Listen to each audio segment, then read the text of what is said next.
I'm sliding. Stocks up, dashboard digital, I'm gliding. Organic. Shalom Aleichem YouTube. So in this episode, I'm finally ready to heal. Yeah. I don't know if I shared this with you guys before, but 22 years ago, my daughter, Eliana, she passed. She was 3 months old.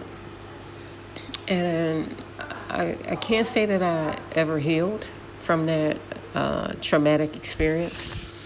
And so I've been trying to find ways to heal. I didn't know how, but I know that time has allowed me to heal. Also, wounds have been placed in my life, or on my heart rather, by life.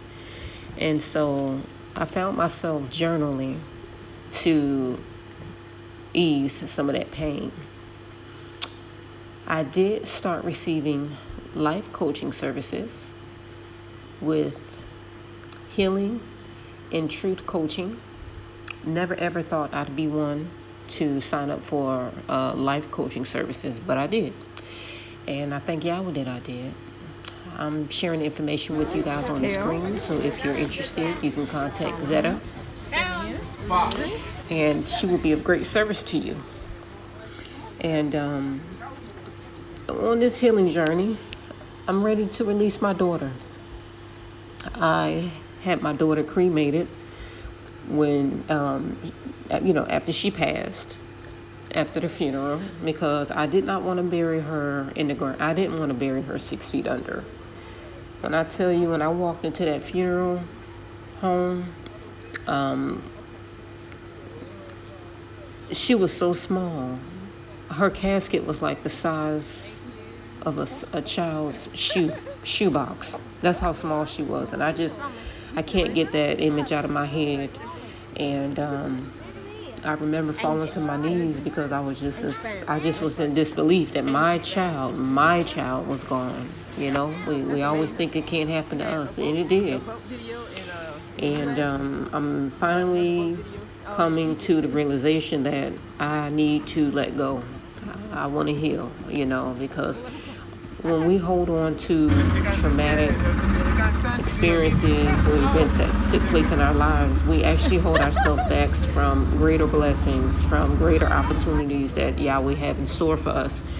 And so I finally reached a point where I said, okay, I'm ready to let you go. Like, I love you, you'll always be a part of me, but I'm ready to move on with my life, because a part of me still feel like I'm stuck. And so I didn't want to bury her in the state of Florida. I didn't want to go to a grave site every year laying flowers. To me, that's depressing, and I just didn't want to do that. I knew that I wasn't going to be in America all my life, or for the rest of my life, and so I knew at some point I was going to leave and head abroad or overseas. I just didn't know when. And so I thank Yahweh for blessing me with the opportunity to be able to release her on the continent. And so that was near and dear to me. I did consider releasing her in the Red Sea in Egypt, but because it's very calm, the waters are very calm. But the water in Cape Coast was calm as well. I made sure I released her ashes in clean water. It felt right, it felt good, and I'm grateful my husband was there to support me. I'm grateful my daughter was there to support me. And I do have to tell my boys about their sister. Yeah. So I'm very grateful. I did shed a tear or two, and it was much needed. And I'm just grateful to Yahweh for allowing me to be able to have courage to live, because it takes courage to live. And I'm really looking forward to what's in store for me and my family in the future, And it's time to stop living in the past and prepare for the future. And that's just where I'm at right now. Zetah, the life coach with Healing and Truth Coaching, will set up a plan designed specifically for you, as she did for me. And I really feel the sessions helped me, because here I am sharing my story with you all. Never thought I'd do this. Never thought I'd be comfortable doing it. But I'm glad I did, because there's others out there, I'm sure, in similar situations such as mine, and who are afraid to speak up or speak out about it. And I felt some kind of way when my daughter passed, I felt like it was my fault. I blamed myself. I really did. And I held a lot of guilt for years. And I'm finally able to forgive myself. And I wrote my daughter a letter. And I let her know how I feel. And I'm giving my concerns and fears and doubts and worries, and I'm giving it to Yahweh. And I'm going to allow Yahweh to heal me. Time also allows healing.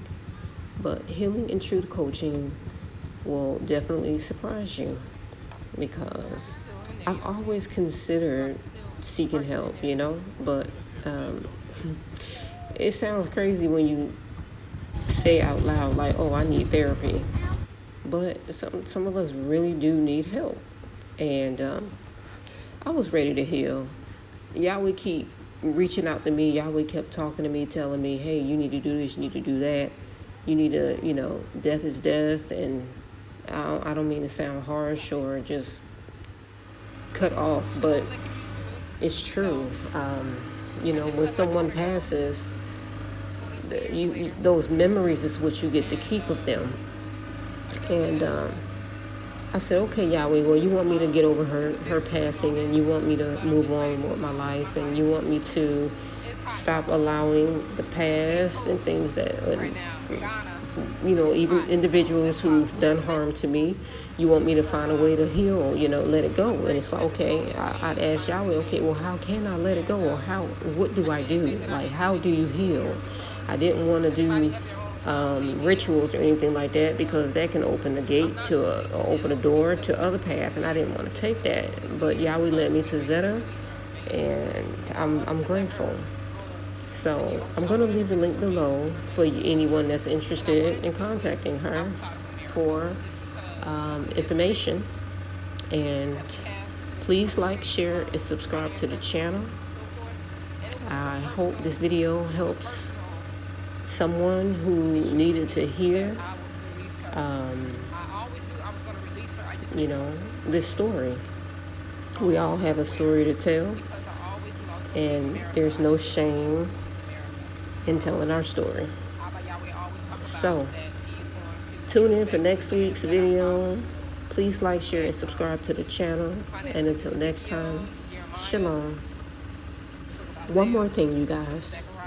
If you've recently lost a loved one, please, please, please do not rush to heal yourself. And I say that because sometimes people feel they're healed and they're not. It took me 22 years to finally get ready to release my daughter's remains. You think about that. Shalom.